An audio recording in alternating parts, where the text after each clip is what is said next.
We are starting the evening's service,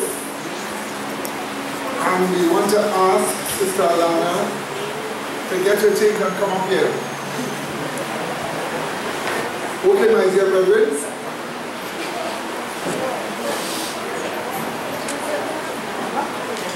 We are starting with a word of prayer.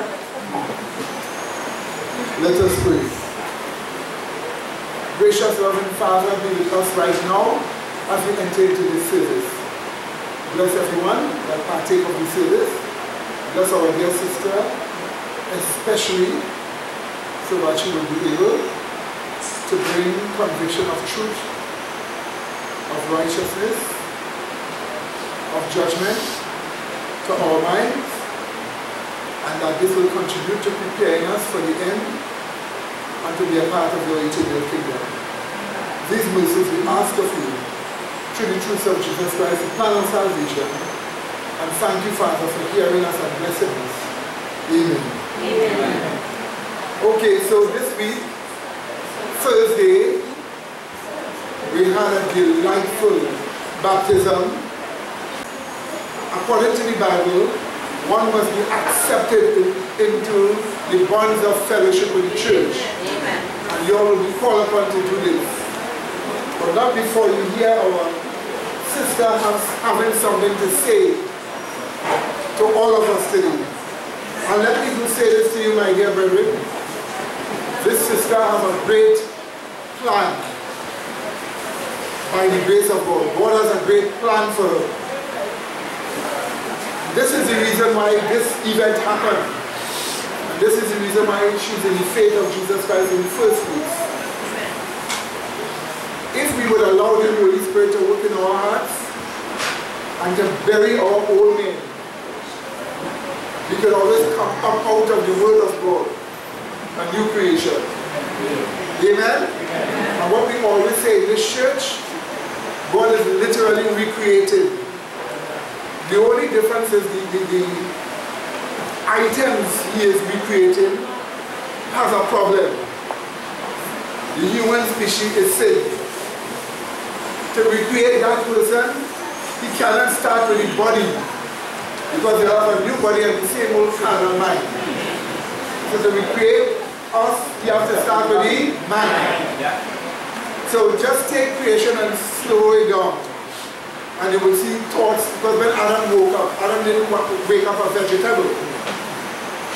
He woke up knowing Yahweh and the world that he was in, but he had to learn a lot still. So the point about it, what you're looking at here with all of us, is that God is recreating us. He is putting the knowledge in those brain cells by his Holy Spirit. That's the creation starting. If we allow and change, then he's going to do the part with the body. But already, a new creation has started. And we are standing here to a new creation that can always give a good handshake. So, Yes, thank you, President. President Sabbath. First, I'll start with a word of prayer. Most high and loving Father, as we come before thy throne of grace, we thank you, O Lord, for this wonderful opportunity that thou hast granted unto us. Thank you, O Father, for blessing us with thy holy Sabbath day. Thank you for justification by faith. Thank you, O Lord, for bringing us together safely here that we could come in thee. Father, I pray, Lord, at this time, that thou place thy words in my mouth, that thou may be glorified. So, Father, in Jesus' holy name, I pray. Amen. Grace and peace again, brethren. Well, first I'll start with my testimony of how I came to the truth. And I started by going to Pentecostal church. And when I was going to the Pentecostal church, it all came upon my mind that I needed to be perfect. But I did not know that God could make it perfect. So I thought I had to do everything within my power to become perfect.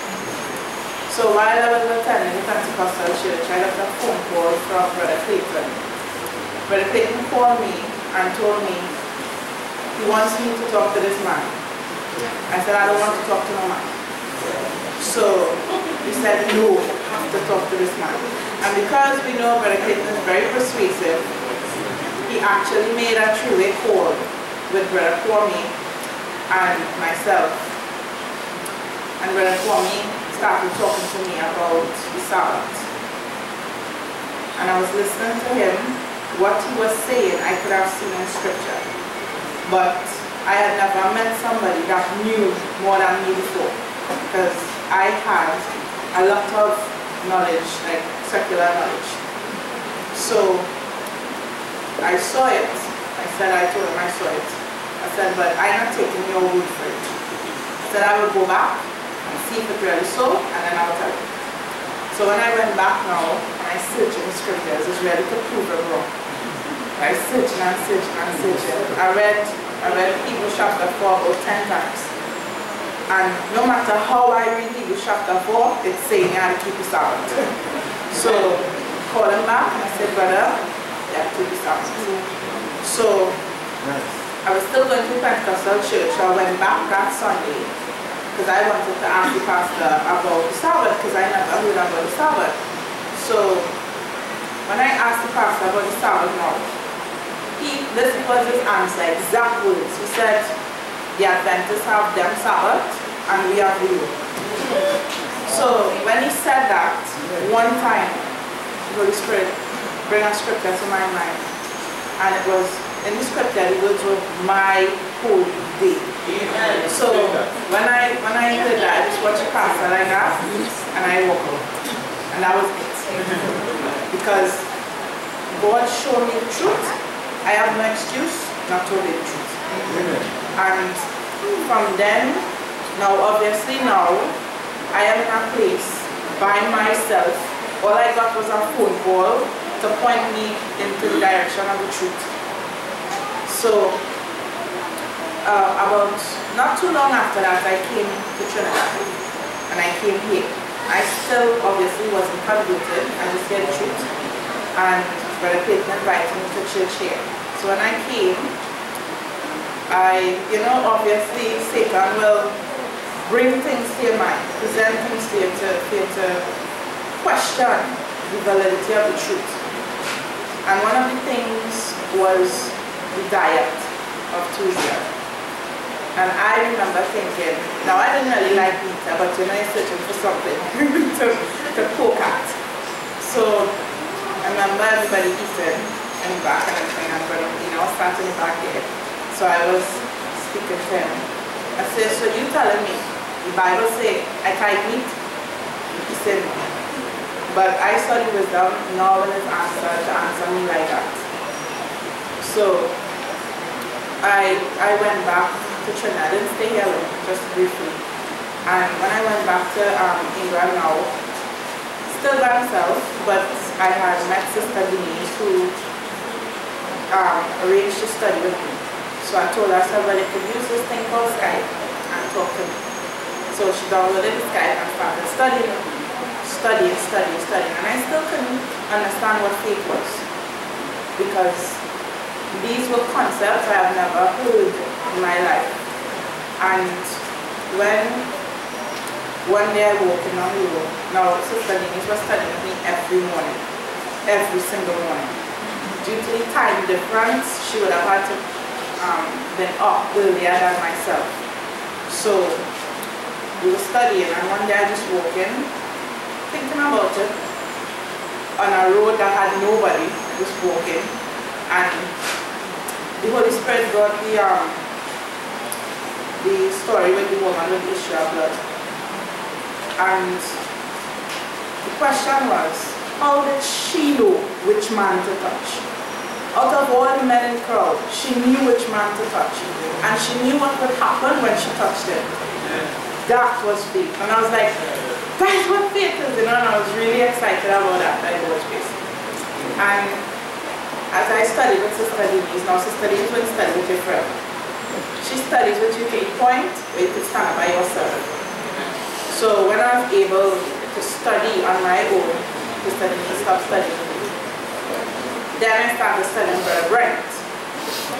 And kept studying Brother Brent. And after that, got on Brother Cameron studies on the morning. And then Brother Clayton visited England, and Brother Clayton, his attitude is, we have to go out, we have to tell people the truth. At that time, I'm still a very shy person, you know. And we went out and started going to the Seventh-day Adventist church.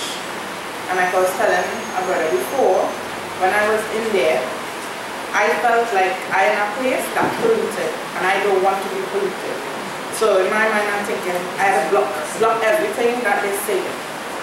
So I sat there, and when I started going to the church, this woman, she, at this time I converted earlier because I see the world different. I'm not the same person, and everything totally different. The way you see the world, now you're not seeing the world from this level, you see the world from above. You're perceiving things that you didn't even know were there before. So this woman in the church decided that my husband going back, she going to befriend me, because in her mind I need a friend. But the Holy Spirit convicted her in that direction. So Brother Clayton's gone back now, and they're sitting next to the woman. And I don't want to listen to what they're saying, because this is Laodicea, and I know this is Laodicea, and I sit down there to tell people the truth. But as I said before to one of the brethren, I was born again, and I was born running. I wasn't born because obviously I alone by myself, well, I was born, but not alone, in England. So when I came to the truth, you're in a place where there's nobody else like you. Nobody else. And for me, I have to preserve myself. So in doing this, to preserve myself, I have to live what I live in.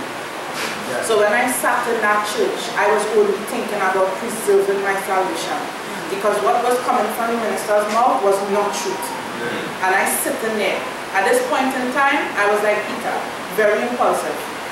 And God showed me that from very early. You're impulsive, and you need to relax yourself. You need to deal with that by God's grace. So I had to deny all my personality traits that would cause me to stand up and tell that pastor as it was. Just listening, looking for the people that God sent me there to speak to. If I had stood up at that time and rebuked the pastor in front of the whole congregation, the people who needed help would not have been helped.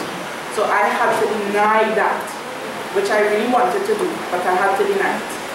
So I sat down next to this lady. While the pastor talking, I decided I was going to meditate on some truths. And I meditated on the scriptures. Looked to the lady and I said, if Jesus Christ is born and God is invisible, how is Jesus Christ God? Obviously, at that point, I know the answer. But the Holy Spirit caused me to put it across in that manner for her to think. So she said to me, I don't know. I said, you want to know? And she said, yes. So I started studying with her. And while studying with her, I began to grow. Because now I constantly abide in the truth, constantly study the Bible, and share it at the same time. But a brethren said the other day that, they admire how I am over there by myself, been there for a while, and still abiding, still doing it. What I have found is as soon as you learn something, you do it. You don't wait and teach it and say, oh, that's the right thing to do, and you don't do it. What's the point of learning it? What's the point? When you learn something, do it. So I did that with everything, because I have a child to preserve as well. And I could not learn the truth, tell her the truth, and not live the truth. Because how I teach my child is by example. What I do is what she must do. So everything I learned, as soon as I learn it, I apply it. As soon as I learn it, I apply it. Even with the vegan diet, as soon as I learn this, learn what to do, learn what to cook and all that, I apply it by God's grace. Applied it to the point where my daughter would eat nothing that looked like meat. I did not want to tell her, listen, you don't eat meat. That is not my approach by God's grace. It's not the loving approach. God wouldn't tell you to force somebody to do something. Even as a child, you approach it in wisdom. Yes. And I showed her the scriptures. She was 6 years old. And I showed her the scriptures. And she said, Mommy, God did create me to eat meat, and I'm going to eat meat. Amen. And looking at her as the mind of a child, when you show a child the truth, that is it. And they obey in such a way that will put adults to shame. Because they just drop what they had to drop, and pick up the truth. Because the mind convinced by God. And looking at her like that, we were growing together. So I have this child I'm growing with, and then this lady I study with in church. And this woman was so pious and speaking so slowly that it caused me to learn how to speak slowly, because I like to talk fast, and she was taking long. When she wanted to make her point, she taking forever, and I was like, Lord. So it caused me to slow down. I mean, real restraint you have to deal with somebody who taking forever to speak one sentence. But the problem was that English was not her first language.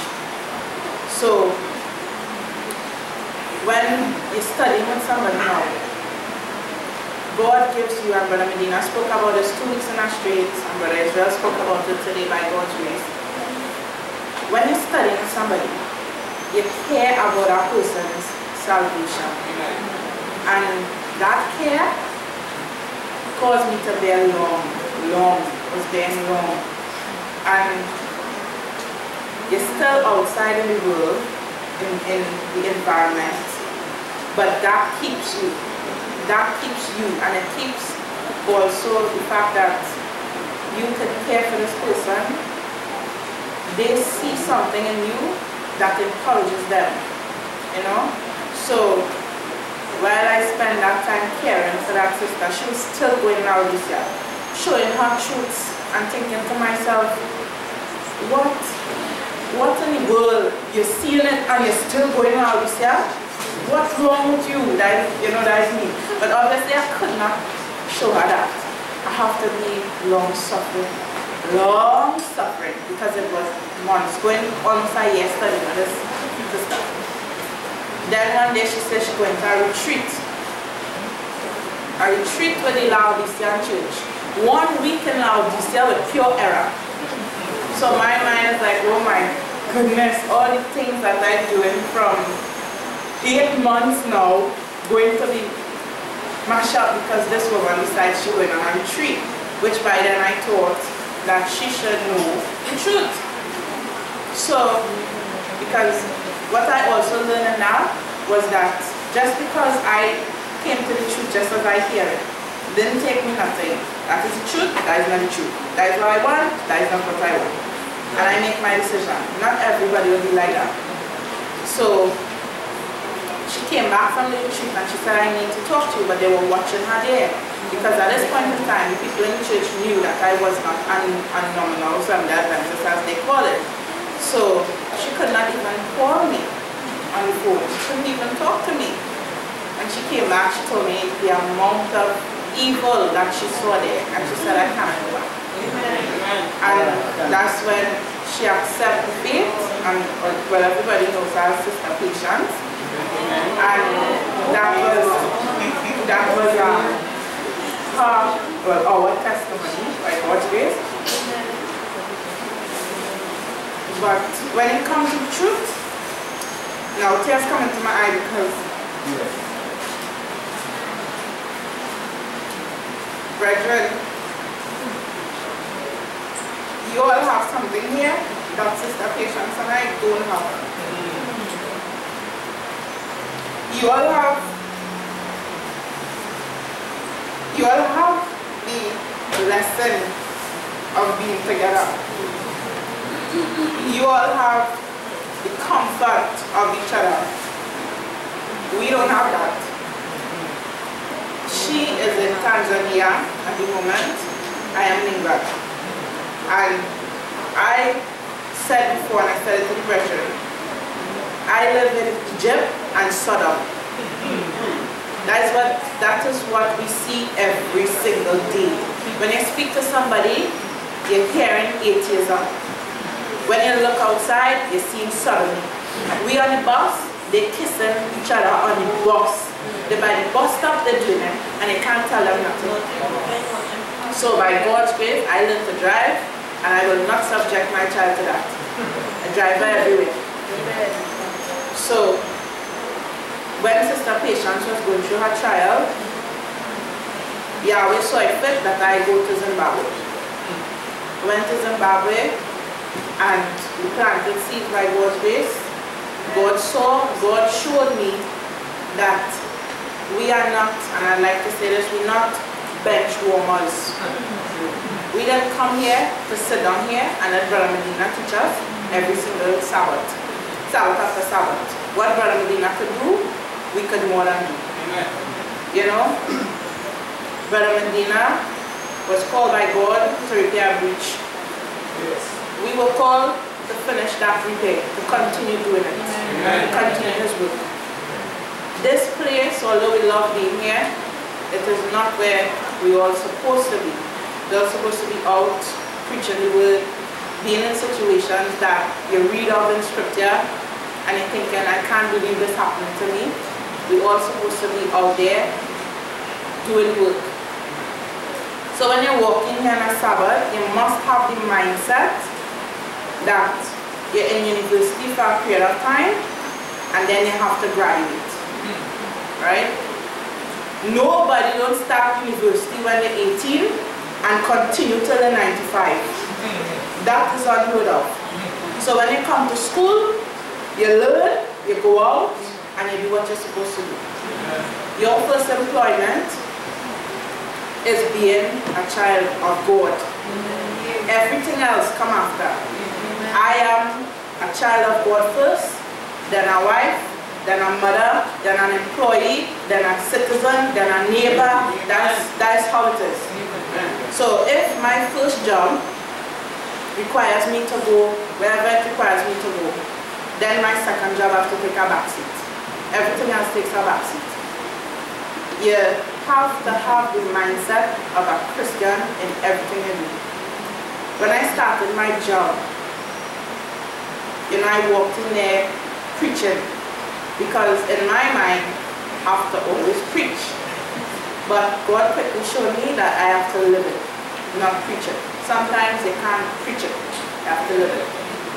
When I went there, Yahweh showed me that I was supposed to be there because the manager accidentally ordered soya milk in a big bundle that nobody don't drink. And when I went in and I explained to them about the vegan diet and everything, he stood in the kitchen and he was like, oh, so you mean you could use this? And he opened the cupboard and the cupboard was full of soya milk. He said he made a mistake and he bought that and nobody drank it. So a few months later now he was leaving the job and he called me in the office, so I thought I was in trouble. And he started asking me about God, asking me about, you know, stealing and all these things he was asking me about. And I was able to use the soy milk to show him. Remember when you accidentally bought the soy milk? I said he bought the soy milk for me. And he said, how is that? I said, because God will always provide for me. I don't have to steal. I don't have to lie. He provides, and that was proof that he provides. Because my job, where I work, you stay there from 7 in the morning till 8:30 at night, and they provide food, they provide, you know, the breakfast, lunch, and dinner. So they now had to include on their shopping list food for me. But at first, they did not know, because I didn't start permanent, I started temporary, so they didn't know that I was a vegan. So I was using the soy milk that the manager said I could use, and that was all I was using. So by God's grace, I saw God, you know, continually granting me favor, favor, favor, favor after favor after favor. I mean, I can't even begin to list them. But it was because of obedience. And even in the world, I was not a hypocrite. I would like to tell somebody to do something, and I not do it. And if you be a hypocrite, you wouldn't make it. You can't come here on a Sabbath and think, oh Lord, look at them truths now, boy. And then Sunday reach, and you're not studying your Bible. You're talking a conversation that not glorifying God. What's the point? My father don't even talk to me because we have nothing to talk about. I want to talk about God. You want to talk about everything else but God. I don't want to talk to you. Plain and simple. And you have to be resolute in your mind that this is what you want. If it's not what you want, then you're wasting your time. You might as well go to the world, because at the end of the day, it will be easier for the person out there and for you than you spending time being what you call lukewarm. I always thought lukewarm meant Laodicea alone, until I learned we could be lukewarm inside it. Right? So, what I want most from my brethren is that you all value each other. Amen. Yahweh is your ideal, and then your brethren comes after anything else. Before your job, before whatever material things you might think of, your brethren there. And you know that care that I was talking about that caused me to labor for Sister Patience? We ought to have that care for one another before we have it for everybody else in the world. Because if we don't have a care, when they come and they don't see it, they will go. You know? It is a standard that we have to maintain by God's grace. And that was the thought that Yahweh placed on my mind for the whole week. That it's not enough to talk about brotherly love and not actually live it. Do we know what that is? We might have an idea that, okay, I want my brethren to treat me like this, my brethren don't treat me like this. Well, you don't treat your brethren like that, and where you want it for. The problem, and I remember talking to Sister Nicole and telling her, Sister Nicole, when I first came to the church, the way you talk is so well, but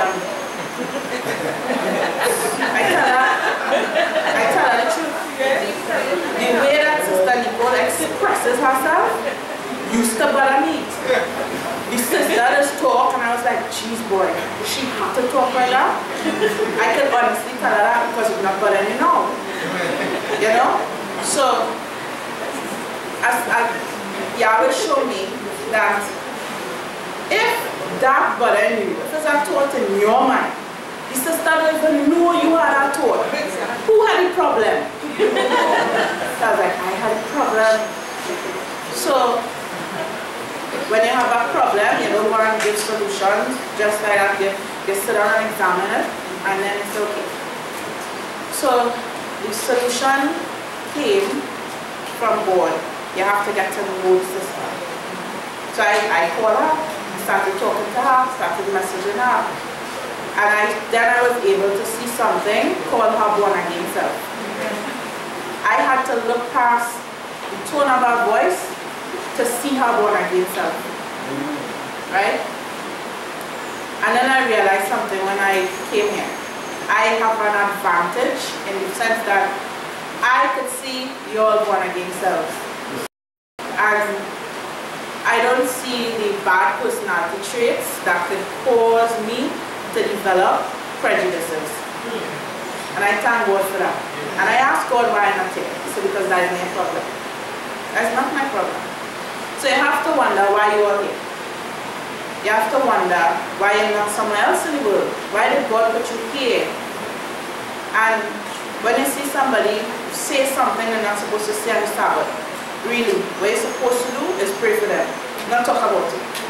Don't go and tell somebody else, you know, sister, so and so, you're talking about this and this on the Sabbath. You're supposed to pray for them. If you claim to be a Christian, the first part of God is Yahweh, not somebody else. Because I was explaining to Brother Michael the other day. We in a war. We in a war, brethren. We in a war. The war is for your souls. It's not a game. And I was convicted to think about the Spartans. Now obviously, they weren't converted, but how they fought.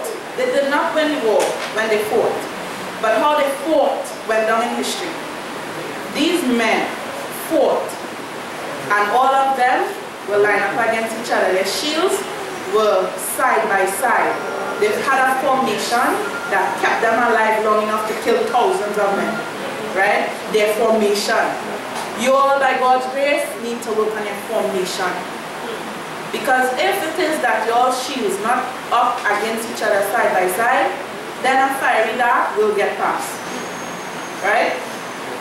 The reason why I am speaking about this, Yahweh showed me as well. It took a church to keep me. A church kept me. Because it went from Brother Kwame to Sister Denise to Brother Brent to Brother Cameron. A church kept me. And all the other brethren who encouraged me from time to time by God's grace. They kept me. And that was the care and love that I saw, that I could say, this is my family. I have no problem telling my mother and my father I have a family. You know, I have no problem with that. And by God's grace, I was meditating on scripture this morning, which I'll share by the grace of God. But I cannot even emphasize how much that I want you all to appreciate each other. Amen. You know, if you see somebody bad personality trait, think about yours. You have. We all have. So you're focusing on a bad personality trait. You're thinking that brother and sister always to themselves. Well, talk to them. You're always quick to point out the problem. You were shown the problem so that God can reveal the solution to you. You wasn't shown the problem to always cause a divide between you and your brethren. Right? I can honestly say I love you all. I love you all. And I don't care what bad personality traits you all have. That's not my concern. I will help you with that if you want them to help you with that. You know? But the value for people that I have, especially my brethren, comes from the fact that when you live among the heathen, you're living in a place where people pass and they're not even telling you morning. To say morning, when I say morning, is like, you see the expression of shock on the face, and then it's like, what she wants. She wants something. What, you know, because it's strange. I remember seeing an old lady struggling with her bag. The woman could barely walk. And I offered to help her, and she thought I was going to take the bag. You know? They're not used to any kind of kindness. You see old people struggling with their bags, nobody helping them. The place is dead. Dead. You know? But God has shown me that He has placed me there for a reason, and I have to deny myself. You know how many times I want to come home? I just be listening to the brethren rejoicing here on Skype.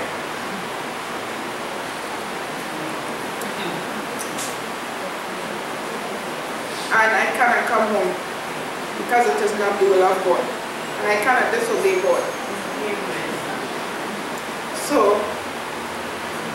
even Sister Patience longs to come here. All she wants to do is come here. And you all have it, but you're doing with it. You're just complaining about one another. You see brother so and so, and I know. I'm in England and I was here. In England and I was here. I can discern it. Sometimes when I study, I look. Just I look. A tone of voice. I just hear it.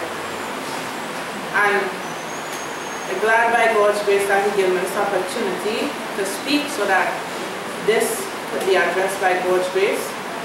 Because He had placed this over and over. It was the only thought on my mind for the whole week. The only thought. And I was thinking to myself, you know, coming to the brethren, they expect to get a nice study and something that, you know, what they used to. And this council is not what you're used to. You know, the way I speak it. It's out of the ordinary. And I said, oh God, you really want me to go and tell them that? And at this point in history, it has to be said. It has to be said. Why hasn't Christ returned yet? You think it's because you don't want to come back? It's because we're not ready. We're not ready. Simple little things. Now, the solemnity that we have to walk in here with on a Sabbath, some of us don't have it. You know, if you come near the sanctuary and you wasn't righteous, you're dead. Yeah. This is our earthly sanctuary here. And you can't just bounce in here any way, anytime you feel, anyhow. This place is a solemn place. Amen. I am on Skype, and to me, when you see I turn on that computer, the girls and I must pay attention. Amen. We must listen. There's nothing else. When you see Sabbath come, the world stop existing. You know? If I bump fall next to it, fall.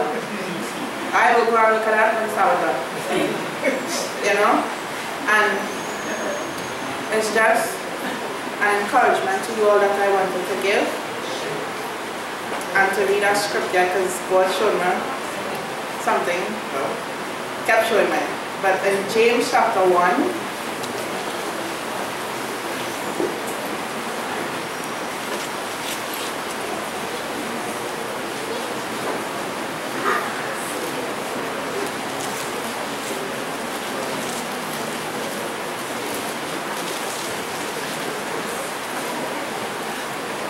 from verse 19 onwards, right?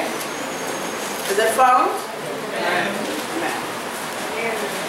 So, James chapter 1 from verse 19 says, wherefore, my beloved brethren, let every man be swift to hear, slow to speak, slow to wrath. For the wrath of man worketh not the righteousness of God. And I was thinking about why would God say, be swift to hear and slow to speak. When you hear something, He needs to speak. Then you speak. So if you hear something and you speak, there is no room for Yahweh. So He gave us the text because He's incorporating Himself. This text is about synergism, where you hear Yahweh and then you speak. So you respond always under the directive of Yahweh. So sometimes you hear brethren say something, hush your mouth, listen carefully. Our gift of discernment needs to come up. Because sometimes a person says something and you're quick to correct it, but you are not discerning the person's experience. You're not discerning the person's pain or their suffering. Now, I'm not speaking about piousness or righteousness by works, but those skills need to be sharpened. We need to listen. You know, I can hear somebody and just hear them and say, you know what, I woke up. Not everybody I preach to. Sometimes if you see them, you have to reach the point where you see them and you just know that person, you can't talk to them. So it starts off by listening, right? So verse 21 says, wherefore lay apart all filthiness and superfluity. Can't pronounce it. Superfluity. Yes, amen. Of naughtiness, and receive with meekness the engrafted word which is able to save your souls. But be ye doers of the word and not hearers only, deceiving your own selves.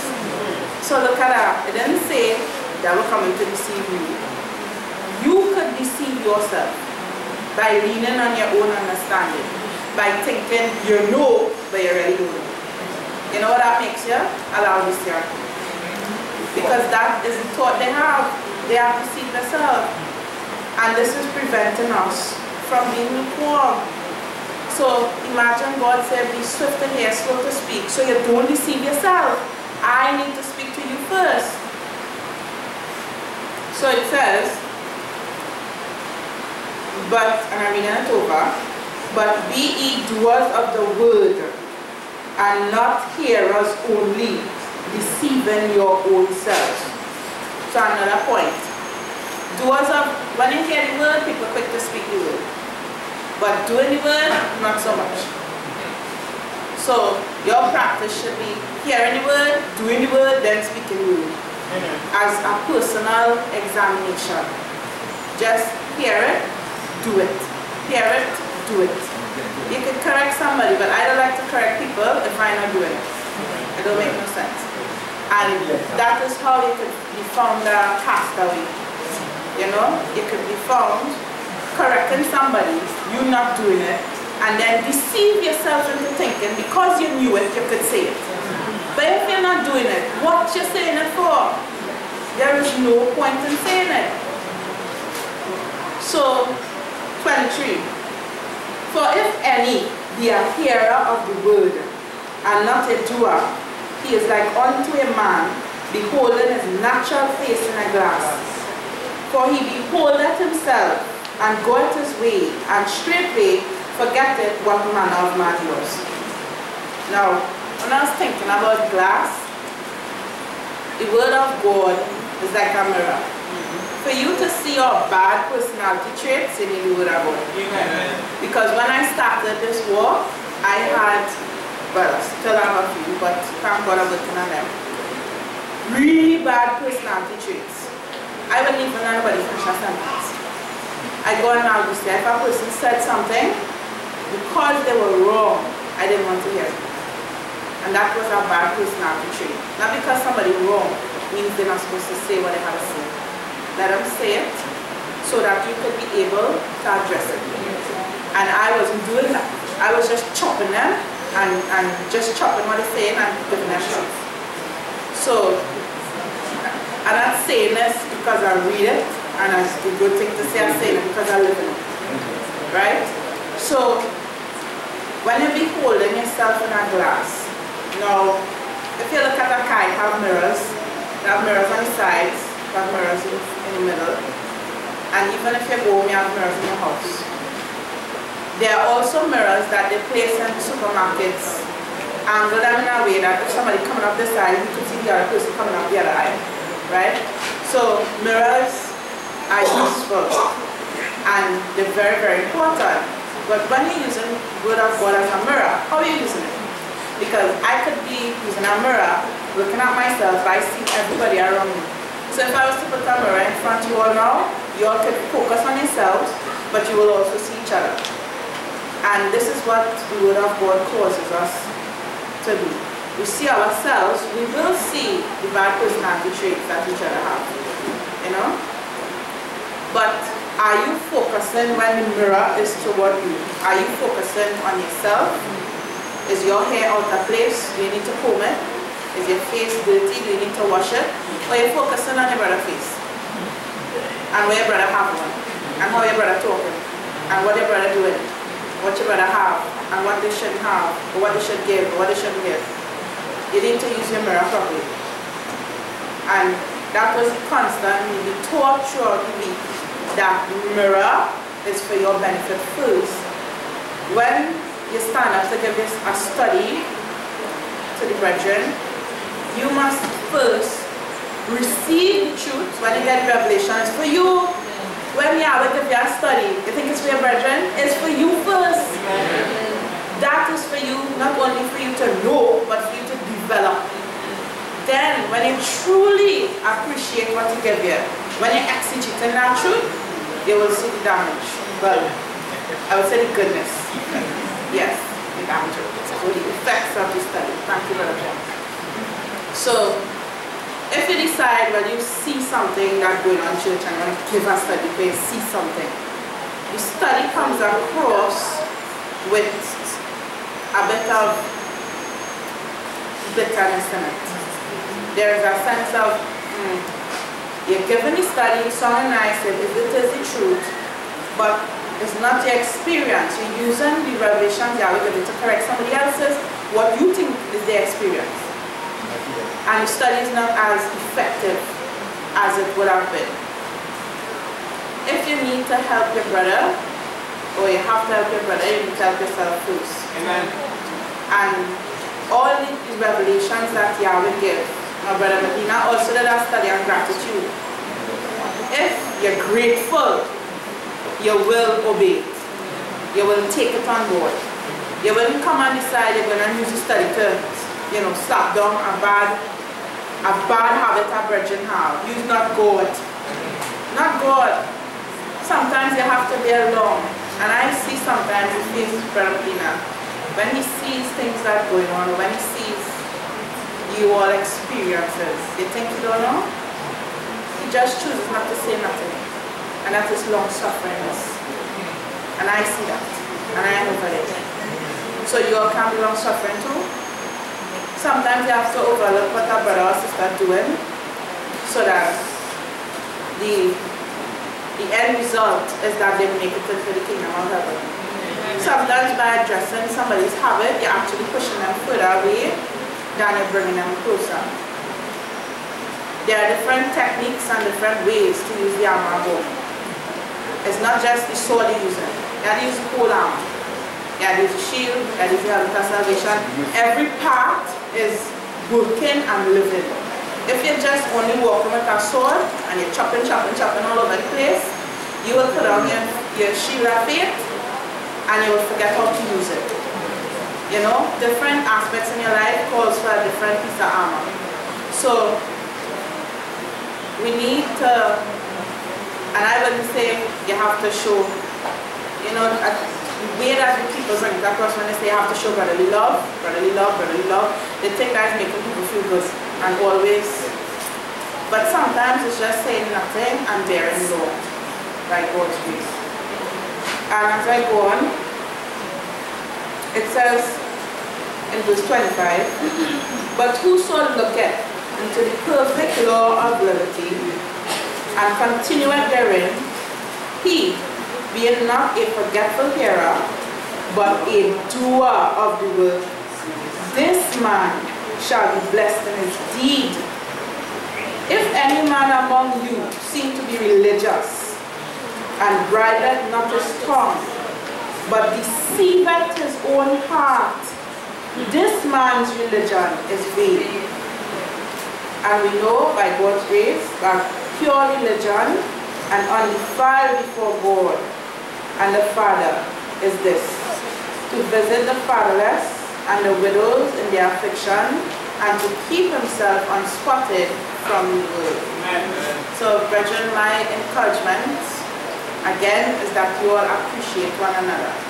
Place the value that Yahweh has placed upon you all. When you see how Yahweh looks at each and every one of you and how he values you all, you will be able to see and experience that same love. And I think by God's grace that the prayer should be, Father, help me to see what you see in my brother. Because we all are here. We're here, and one of the things that I like, and I always am so happy to confess, we are not weak-minded people. We are strong-minded, determined people. That's why we're here, and we have to be determined to love one another. If we're determined to make it into the kingdom, I'm not thinking about I have to make it, I'll work on my salvation, and I'll make it. I want to see my brethren there too. And it's about encouraging one another. So if you're not accustomed talking to a certain brother or sister, just try. If you're not accustomed reaching out or being kind to one another, just try. Because I can't see the formation that we have to go out on the battlefield with. There are brethren here that you all will be going out on the battlefield together. If you don't know that person born again self, the person you are ministering to will get confused. But sometimes we'll see contention there because you have to know and walk in a rhythm of faith with the person, you know, and who would benefit from that by the grace of God is the couples in the congregation who know what it would like to work together in faith. So, by the grace of God, I will now close with a word of prayer. And I thank you all for listening to me by the grace of God. And once again, I'd like to say I love you all very much in Christ Jesus. So, brethren, let us pray. Most kind and loving Yahweh, we thank you so much for your admonition of God. Thank you that you have given us revelation to show us that we ought to appreciate the church on earth and to always show love, respect, care, long-sufferingness to each other. Father, help us where we fall short at times with this. Help us, O Lord, because we know that when we go to heaven, we will be also related to angels, and we have to also be able to show them love, respect, and care as well. So Father, be with us and strengthen us. Grant unto us the ability, O Lord, to discern our bad personality traits and to work on them, O Father, and put them away. Help us, O Lord, in preparing us for the end. For we know that what is to come is horrible. So strengthen us, O Father, as individuals and as your church. In Jesus' holy name I pray. Amen. Amen. Grace and peace, brethren. Grace and peace. Grace and peace.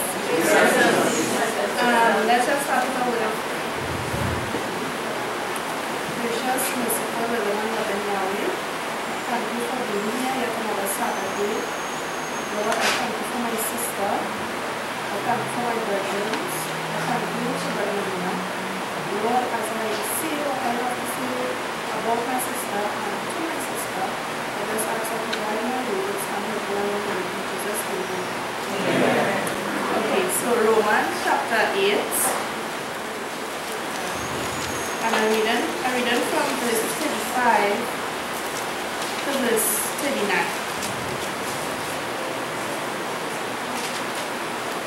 Right? It says, who shall separate us from the love of Christ? Shall tribulation or distress or persecution or famine or nakedness or peril or sword? As it is written, for thy sake we are killed all the day long. We are counted as sheep for the slaughter.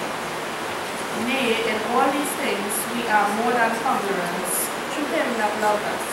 For I am persuaded that neither death nor life, nor angels, nor principalities, nor powers, nor things present, nor things to come, nor height, nor depth, nor any other creature shall be able to separate us from the love of God, which is in Christ Jesus our Lord.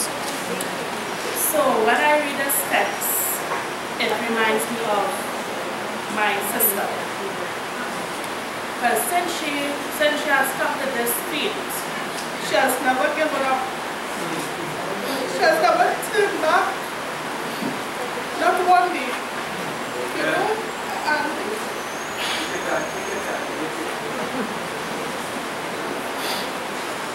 I gave a lot of trouble. You know, along the way. But my sister's always been there. No matter what. She's always been there for me. Always encouraging me. You know, always telling me about the truth. Even though when, you know, and after I went back into the world, she never one day gave up on me, and she never one day gave up on the truth. You know, and I thank God for her, you know, and it shows that, you know, through everything, the ups and the downs, because I mean, not everything is perfect for her, in the sense that, you know, different trials, you know, she has to go through along the way. But she never gave up. Amen. You know, and I also, you know, want to thank her that now she has my daughter. Right? I had a hard time trying to teach her because I didn't even know. So I didn't even know where to start to teach her because she was already about 10, 9, 10, and you know, to teach her the truths, I myself trying to learn, it was very hard for me. And Sister Alana made a decision to take her. You know, and since September last year to now, I can see that my daughter has changed. Amen. Because when I used to come before here and she come to church, you know, she never used to pay attention. She never used to learn anything. Because if something is said to her today and you ask her tomorrow, she don't know. You know, but now it's different. And now when I talk to her, she's actually encouraging me. You know, so it's really, you know, it's a great thing for me. And it's a wonderful thing to see my sister being baptized, you know, and making a step to show the world that she is justified, you know, and that she has made the decision to serve God and Him alone, you know. And I just want to read another text for her of encouragement. 2 Timothy chapter 3, verse 14 to 17. But continue thou in the things which thou hast learned, and hast been assured of, knowing of whom thou hast learned them, and that from a child thou hast known the Holy Scriptures, which are able to make thee wise unto salvation through faith, which is in Christ Jesus. All Scripture is given by inspiration of Lord, and is profitable for doctrine, for reproof, for correction, for instruction in righteousness, that the man of God may be perfect, thoroughly furnished unto all good works. So what I want to say to my sister is to continue, you know, on the journey, and don't give up. Amen. Amen. You know, and I hope that one day I can make an step to be baptized and to, you know, have conquered certain things in my personality that have been done by God's grace. Amen. Amen. And I have a song to sing, but it's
share this little text with you, right? It's in the book of Jeremiah chapter 32 and verse 27. Jeremiah chapter 32 verse 27. So I'm reading, right? It says, behold, oh sorry. Jeremiah chapter 32 and verse 27.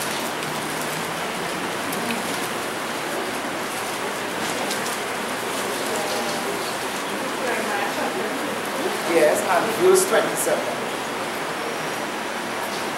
It's just a text of encouragement to you personally, because you know, I know you left for a while and you came back. I was really happy to see you come back. Amen. Because brethren, if you all know Sister Lesbian, she has a nice mind for the truth. Amen. You know, she just has to be sanctified, and God will use her in a great way. Right? So I'm reading this text to her as an encouragement to know that God is able to help you no matter what you're facing. You just have to commit your life to Him and He will help you. Alright, so it says this. Behold, I am Yahweh, the God of all flesh. Is there anything too hard for me?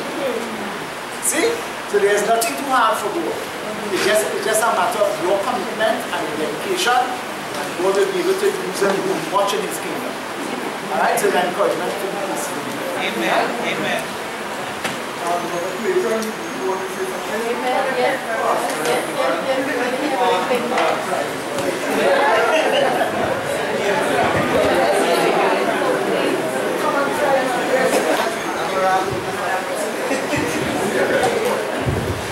Grace and peace, brethren. What can I say? I don't know what to say. Help me, give me some words. Well, I can remember getting a counsel from Brother Iron when I wanted to divorce Sister Alana. Brother Iron didn't know me, and he was saying that, no, you can't divorce. I wanted Brother Iron to sympathize with me. You know, Sister Denise didn't sympathize with me as well. Even Brother Kwame didn't sympathize with me. And you know, the counsel, based upon that time till now, was 7 years ago, and it was a very good counsel. I was just, you know, looking back, I have 3 children before Sister Alana was born. 2 before and 1 after me and Sister Alana separated. And you know, 2 months ago, could be 3 weeks ago, I sit down thinking, reflecting, and I say, Sister Alana should have been the mother for all my children. The way how she bring up Isabel in the faith, it's really, really nice. You know, even with the last one, which was Sinai, who was here, Sinai and her have a good relationship, even though the mom didn't want the relationship with Sister Alana, you know, but we're praying for the best. But Sister Alana was always a good priest. And I'm grateful to be married to her. And I'll just share one little testimony. I'll share a testimony based upon the marriage. Now, when me and Sister Alana get married, when I was about 10 years, who could be younger than that, I dreamed I married a girl from our village. I didn't see the girl face. All I know, I get married to that person. And coming back in the faith and reflecting, yeah, she was talking about it. And she said, you know, God allowed you to remember this dream to show you, look, the marriage is blessed and sanctified by God. You know, and I wanted to give up. Because I was always a person, if something ain't working for me, I give up. I not going short. And you know the benefits of it, even the counsel by the brethren, I'm grateful for it, by God's grace. And the marriage is beautiful. Amen. You know, and next thing too, is the first time I experienced what love really is. Amen. And I'm grateful for the truth by God's grace. There's a blessing.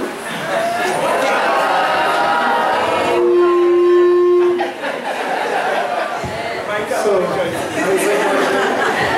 glad I hold back the tears. It's really nice. So, thank you again, everybody, for the encouragement. And Sister Alana, thank you for not giving up on me. Yes.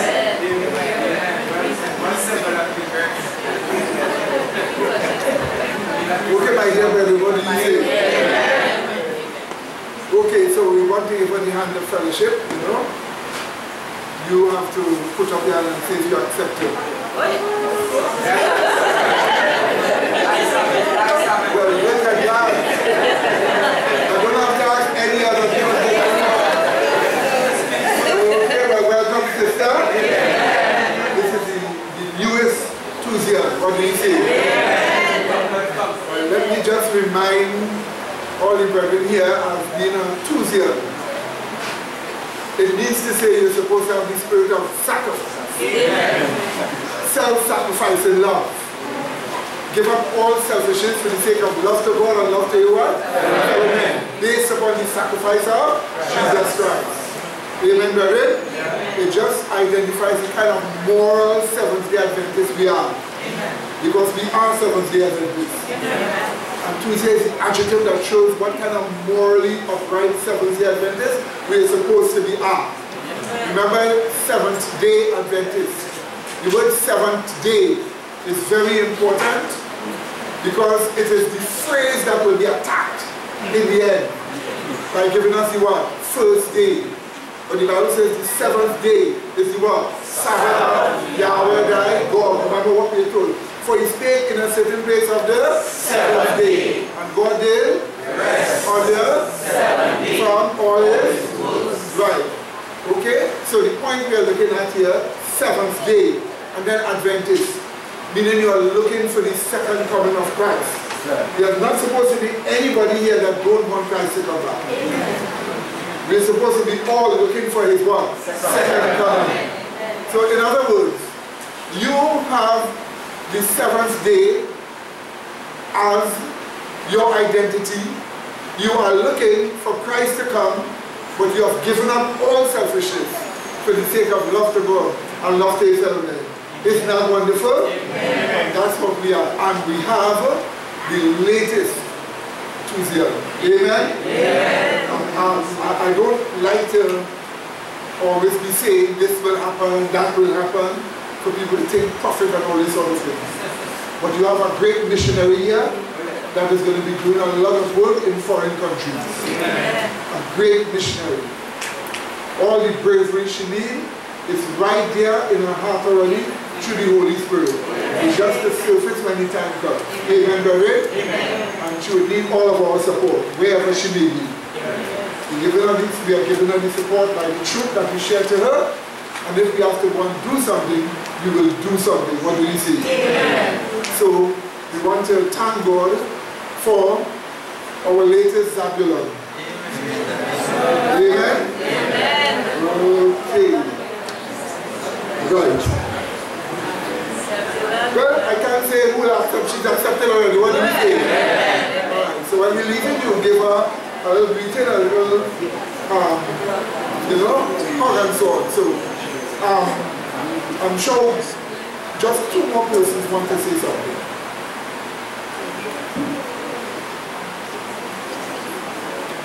There's two more persons here want to say something. Brother, stand and say something, and sister, stand and say something.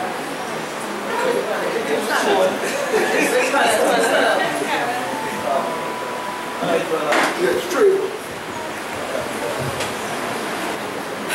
Is that everybody? Alright, well,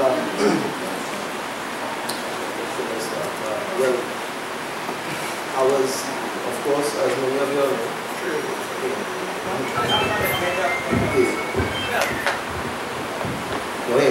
yeah. So, of course, as many of you know, I'll just cut it slowly. As many of you know, I was a Pentecostal before I came to this field. And one of the key figures was Sister Alana, because I met her on Facebook. I used to see her posting often, and I would just like him, just for the sake of liking him, not really looking to see what was being said. And then one fateful day she took up something. I can't remember what it was, but it really caught my attention. And then I commented on it, and then she started responding to me and whatnot. And then she explained to me certain things about faith and all these sort of things. And then she invited me to come out to a study. Now when I used to study on Tuesday and Tuesday nights with Brother Brent and with him. But I went and over that on Skype. And one of the studies that I came to understand was like stuff like this story. So apart from faith, there was this one study that really impressed my mind. Predestination. I don't know if you know that. But anyway, predestination and understanding the nature of predestination, Calvinistic predestination and so on and so forth. And really trying to wrap my mind around, because there are scriptures that talk about predestination. I was trying to understand the nature of the biblical predestination, the choice predestination over and against choiceless predestination. And it was that study that I could recall really strengthened my taste and my love for the field of understanding the nature of choice predestination. And that it was that study that pushed me to want to study other Tuesday doctrines, and it was that developed me. And I want to thank Sister Unique because, well, I call it Sister Alana, because if it was not for her, I would not be here. Honestly. Because she was the sister that I more or less came into contact with first, that really brought me here. And of course, Sister Lila came in after. Sister Alana, I want to thank you.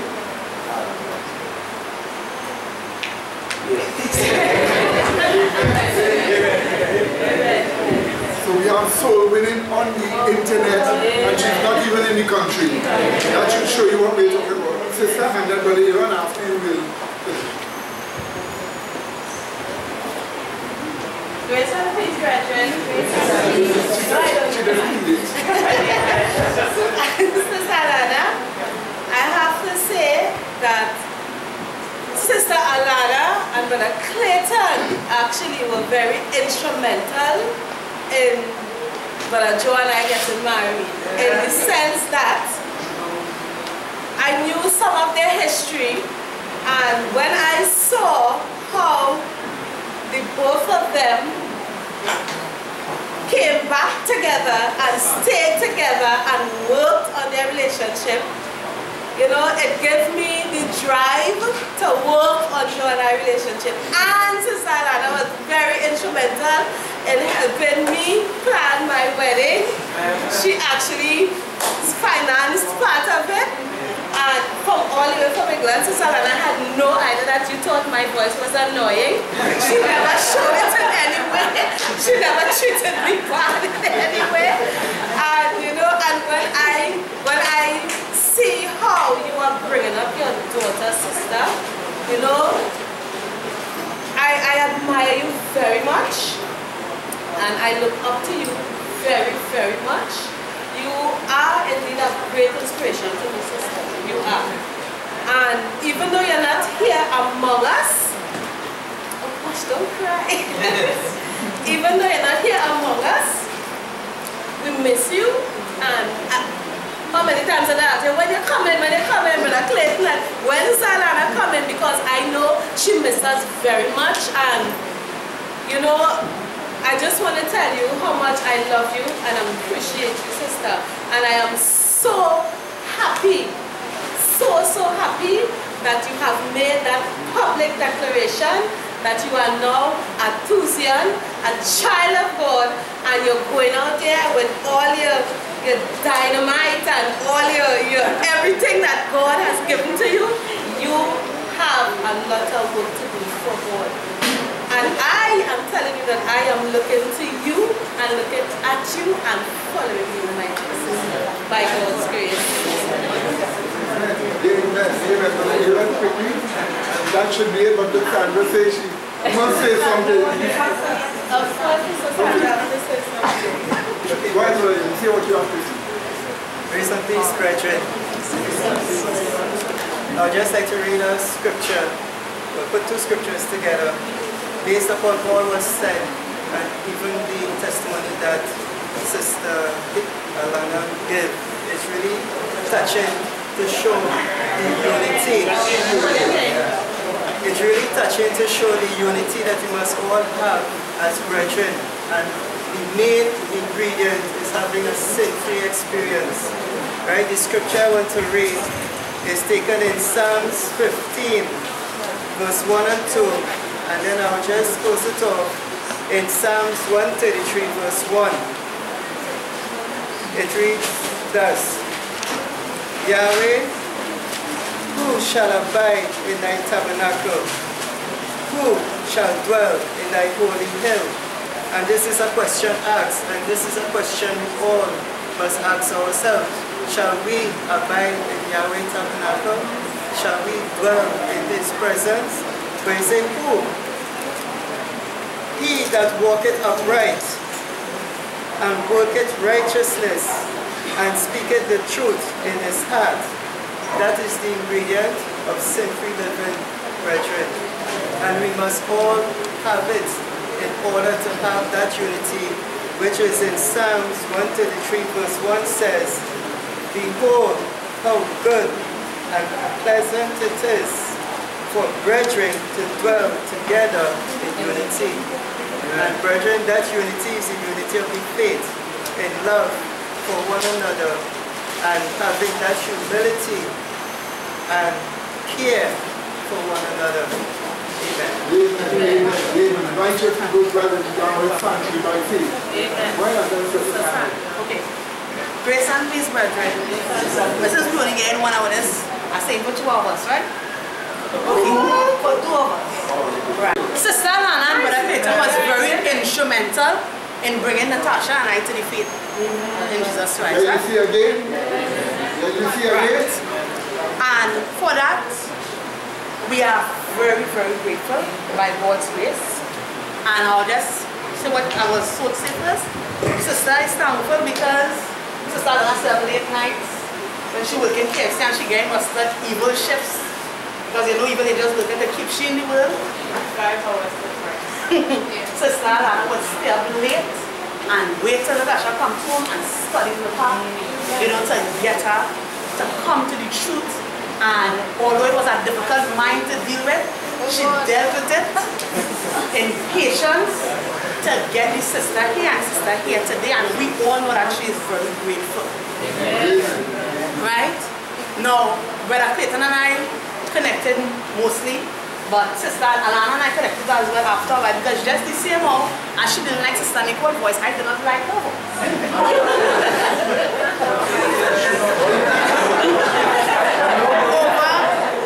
over Brother Brent's study, you know, he ain't the sister and he ain't the strength of the sister. I used to feel kind of because, you know, that is me, you know? And I hearing the sister and used to be like, oh God. But then eventually she called me and, you know, we started to tour and feel met, and a lot of her experiences and the way she would speak, I know I saw a little of media by God's grace, and a lot of things that she tell me about struggles that she faced and whatnot, I could relate by God's grace, and she really helped me in when I had nobody else to talk to. I could have called Sister Alana and talk to Sister Alana and getting necessary encouragement and get what, and even up to this week said, she was able to talk to me this time face to face, and I was very glad for that because she has always had a unique one. I know it's a gift from God to see me. Whereas everybody might come and they might be seeing me and they'll say, oh, Sister Shaki, whatever.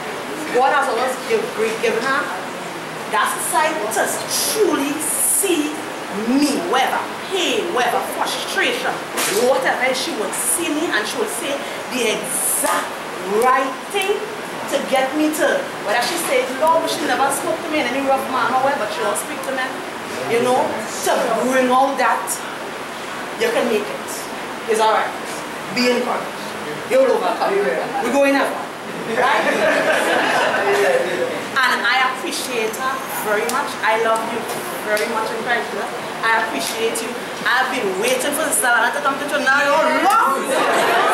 I'm just going to wait so I get in England and all kind of things. I must see Sister Alana. And I thank God that you're coming, and I thank God that I was able to see you get baptized, and thank God that you're hearing the truth. And I hope I will make Tasha cry. Right? So, continuing the faith, my dear sister, by God's grace.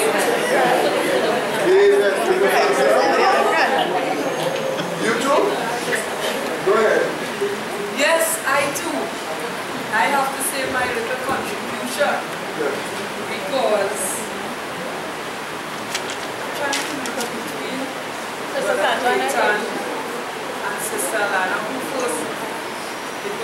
Clayton. Yes, it was Brother Clayton because Brother Clayton went across to Tobago and was with Sister Sherman then at the church in Tobago. And where's Brother Brent? But they know Brother Brent is there right hand. Right. And I would observe this young man, how he would move. He was busy, active, you know, and he would say, he would get Brother Brent and they would be on their way on whatever missionary work, whoever. And Brother Brent and I went up some hills, quite up in top in, wait, what is it, Mount St. George. Mount St. George in Tobago. And then where he was staying at the time in Tobago. You know? And he always have this bubbly spirit, he never have anything like a discouraged spirit or anything like that. Sister, let's go, Sister Sandy, let's go. And we going. And he confided in me concerning himself and Sister Alana, and I would talk to him, counsel him, and so on and so on. And today, the footage of Sister Alana's baptism and testimony, I took note of her testimony as to how we ought to relate to one another. It strike home deeply. And so, even Sister Leslie and herself, I had to speak to her and I said, Sister Leslie, don't allow nothing to hinder you from being present at your sister's baptism. Amen. Because the evil angels was working there. You know?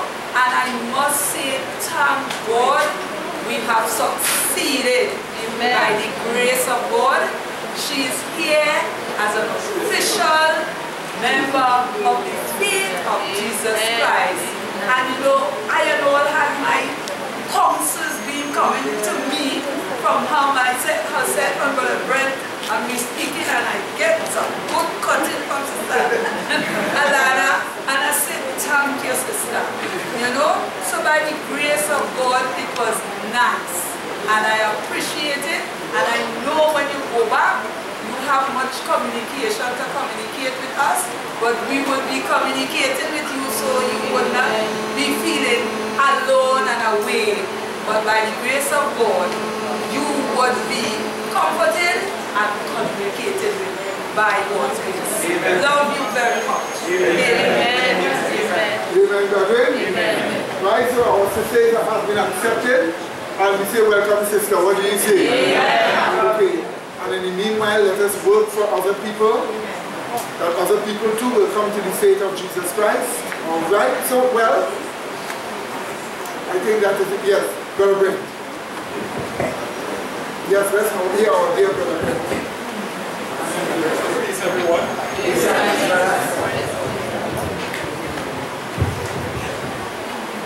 When I sat down there, with my usual self, I was thinking about just being quiet. But then I know that Sister Alana would not forgive me for saying something.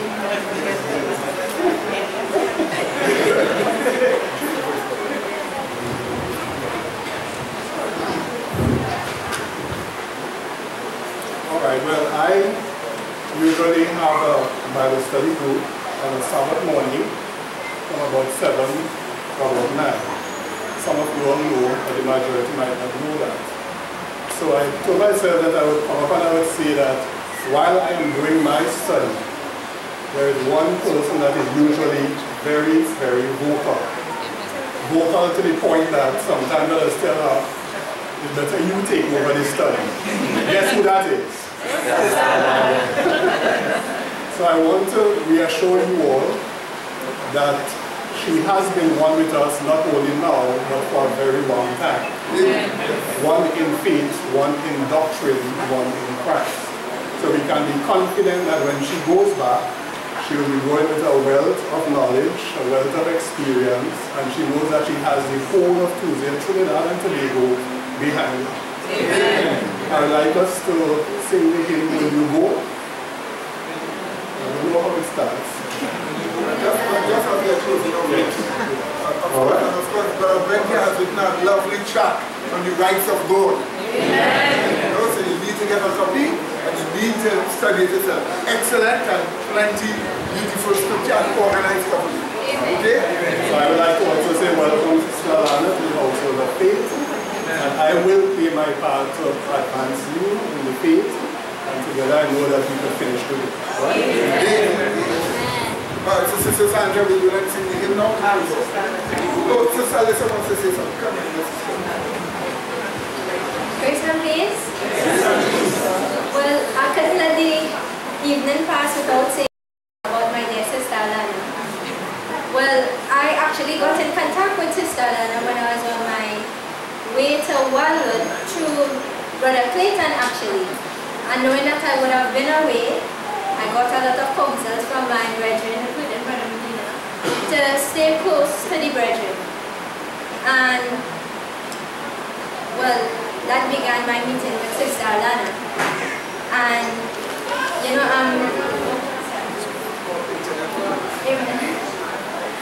and I must say I am very grateful for you, my dear sister, because there were times when it was so hard to be away from the brethren, and you also played a very important role in me keeping myself by God's grace, even waking me up to go to the airport.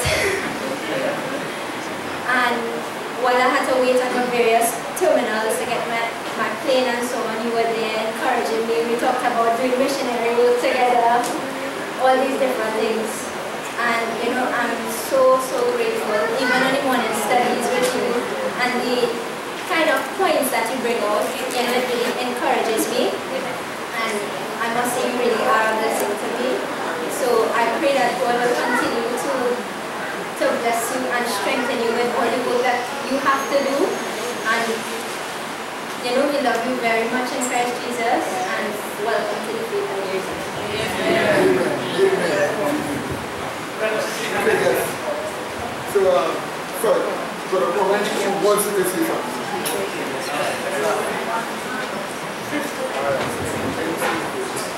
Alright, and pleasant Sabbath everybody, grace and peace. Well, everybody know Brother Kwame is always sharing the truth wherever he goes. Actually, Brother Clayton got my number from a friend of mine who knew me from in the world, and I became a Christian.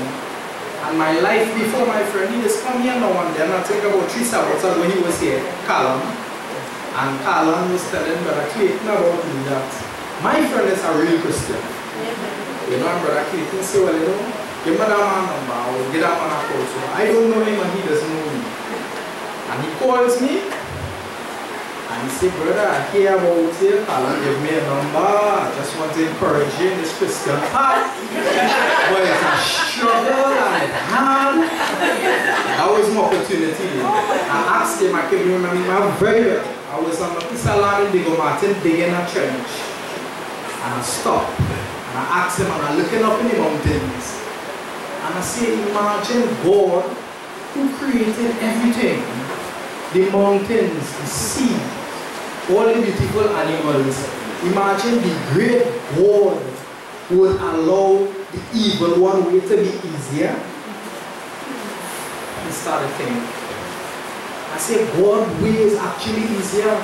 You know, the Bible shows the way of the transgressor is what? Hard. You know what I mean? I said, brother, I have plenty things to share with you here. You could come and meet me today. I said, well, no, today it was a Wednesday. We used to have church meeting on a Wednesday. So I said, I have to go to church this evening tomorrow. And the Thursday, I went up there, studied with him, one of his friends. And Virgin, it was a battle. Because they have men there who think they know and they really don't know. And the battle was about faith. Men say faith is blind obedience. Men say all kind of things about faith. You know, and at the end of the day, he received the truth. He came and visited me on Sunday. After he come from his church, I was working. And when he come, I put on my tools. And God convict me. It's time to give him the Sabbath. So I studied with him and I showed him the Sabbath. He see it clear. He accepted the Sabbath. And it's either during that week or after the first Sabbath he came here, the other week. He just called me an evening and just said to me, talk to my wife. She's in England and both of us is in Trinidad, and he makes a 3-way call. And the issue is the Sabbath. She don't believe the Sabbath, show her the Sabbath day. You know, and I take my Bible, and by the grace of God, point by point, I will go through it, sister, and she didn't give no trouble, Virgin. She gave me no trouble. It was like a fruit just right for the picking, by the grace of God. You know, she accepted the Sabbath, and she's here today. You know, she accepted the truth. And you know, we would have been back and forth discussing certain things. At certain times, she faced, because you know, when you get this faith, evil angels pursue you. When you don't get it, they come after you and attack you. You understand? And she was facing her attacks. And she is not even in the country where she could come on a Sabbath and gather encouragement and strengthen brethren. So I would have to deal with her over the phone. She would call me, I would read different quotations for her from messages to young people and so forth. And I can remember a particular time she was being discouraged to give up. You know, I said to her, I said, don't give in to evil angels what they want to accomplish and you sanctioning it by your choice. You understand? I said, no, he have no right to pursue what he's pursuing. You stay faithful. You don't sanction his evil pursuits by your choice. And she kept it. And look at the beautiful fruit today by the grace of God. You know, I'm happy for her. You know, I just go up on the Facebook and see her comments. All those who just read it, they see she does swim on the surface. You understand? She's a deep sea diver. Yeah. You know, so by the grace of God, continue the faith. We love you very much. Surely, brethren, is here for you. And all our prayers are with you. And I know you have a great work to do out here by the grace of God.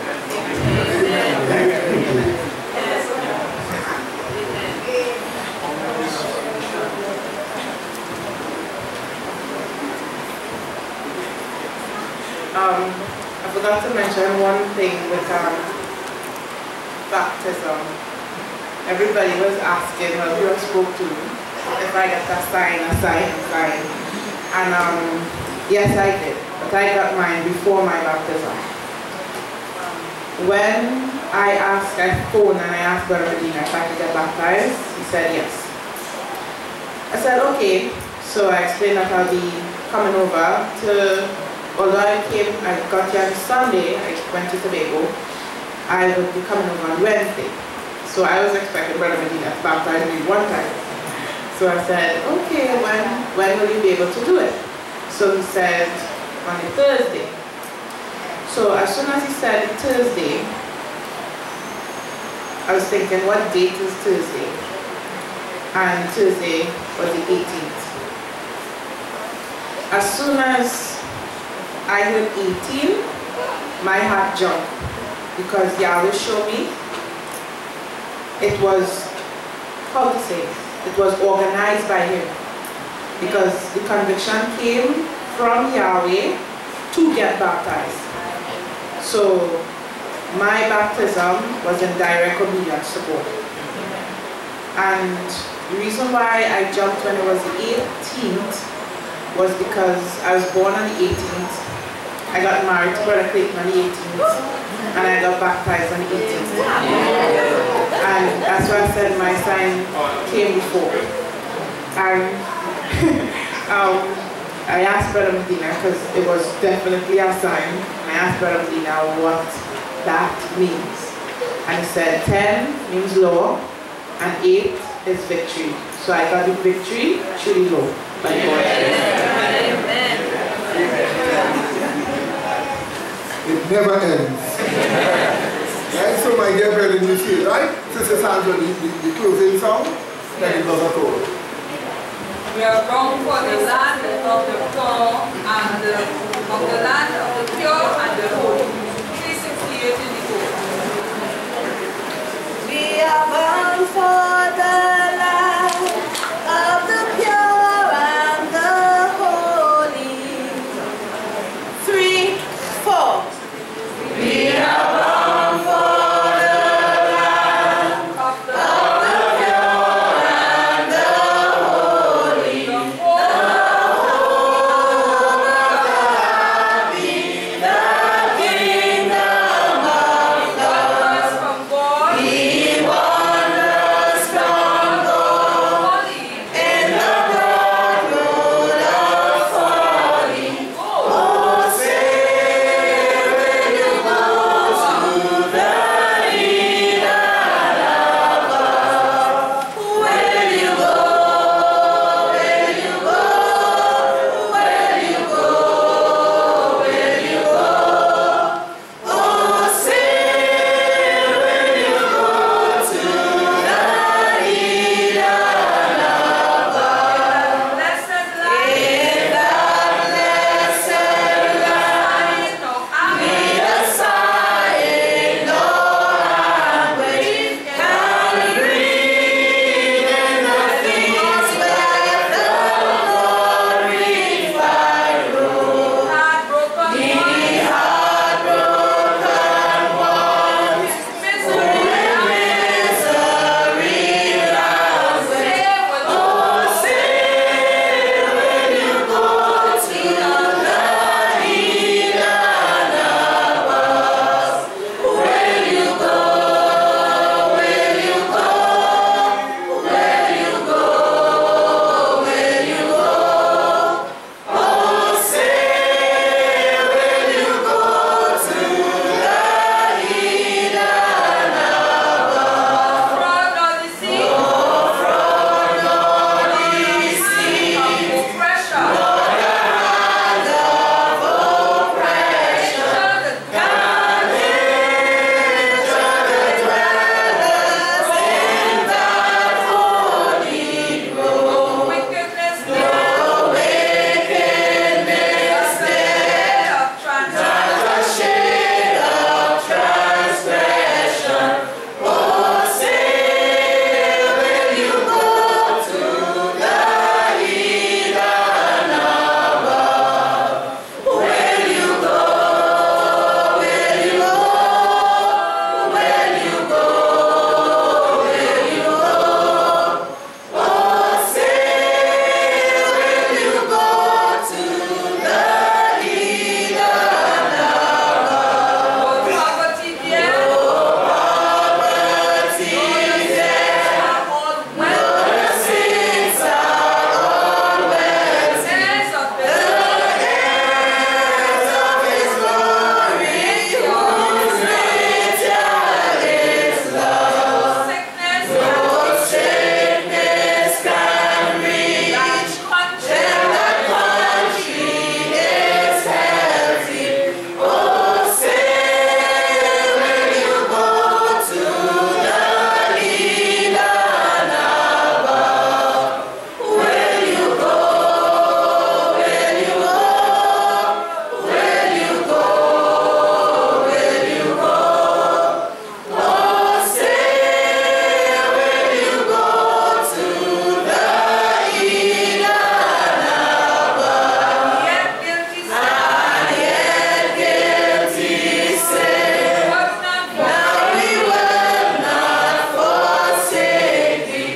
We hold yet a moment as onward we move. Come to the Lord. Come to thy Lord. In His arms He will take thee. And bear thee along to the Eden above. Will you go? Will you go? Will you go? Will you go? Oh, say, will you go to the Eden above?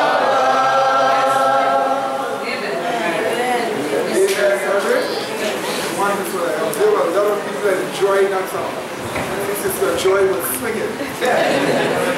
Okay, of course, this booklet is by Sister Alana. How can I know if I really have God?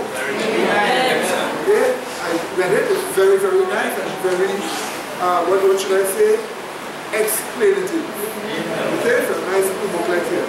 And as I said, you know, testimony the brother gave, while they're in the water, right, with the baptism, as you come out, somebody in the water actually says they are a fan of the television program.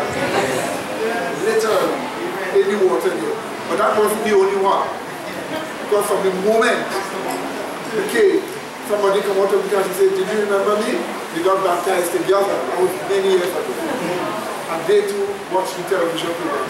So we have a great television program, and a lot of people are reached by it, and a lot of, put it this way, you have a big reaping to do. What do you say? So go ahead and work overnight. Alright? And I must comment on something I just read here from our dear sister here, Sister Winnet. She just gave me a notebook and she said, look what I wrote. And it is perfect destruction of the concept divinity is not transferable. I said, wonderful.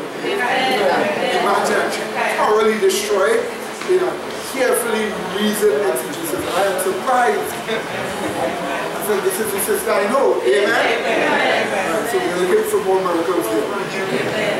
So we can start. Let us bow our heads and let us pray. By the way, it should be Sister Alana, you should be praying the closing. Amen. Amen. Let us pray, brethren. Most kind and loving Father, we do thank you, Lord, for this wonderful day that thou hast blessed us with, for these wonderful truths. Help us, O Lord, to retain it in our hearts. Help us to be obedient to the word. Help us, O Lord, to be mindful of the time that we are living in, to be watchful, and to be diligent in working out our salvation. Father, as we leave from here, please do grant unto us traveling mercies and protect us from all harm, troubles, accidents, and dangers. Into thine hands we do commit our lives. In Jesus' name I pray. Amen. Amen. Amen.